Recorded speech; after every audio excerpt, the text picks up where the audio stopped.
Train रे गंजेई चालाण बेले railway RPF police रो चढ़ाऊ विपुल परिमाणर गंजेई जबत 3 अटक बाहर राज्य आसी किछि युवक गंजेई चालाण करुथबा सूचना रही।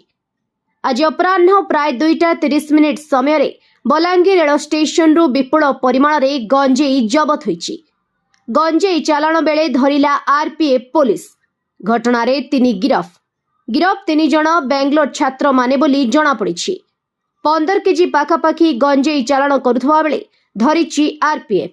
रेलवे पुलिस प्रतिक्रिया रखिछन्ते। मुकेश नायक एक्जिक्यूटिव मैजिस्ट्रेट असिस्टेंट कलेक्टर कम एक्जिक्यूटिव मैजिस्ट्रेट ये सब पिला 3 जन जाक स्टूडेंट मैंने तो सब जड़े बीकॉम करुच्ची जड़े +3 एमती सब एज पिला 18 वर्ष सब कर्णाटक बेंगलोर मैंने गोटे एयर बैग रे जस्ट 5 किलो लेखे गंजेई पाखापाखि 14 केजी बाहरी 5 किलो धरिकी जाऊे बांगलोर नौते सी गोटे जड़े से लोक ये कंटाक्ट करके द्वारा नौला ड्यू टू मनी प्रोब्लेम पारे।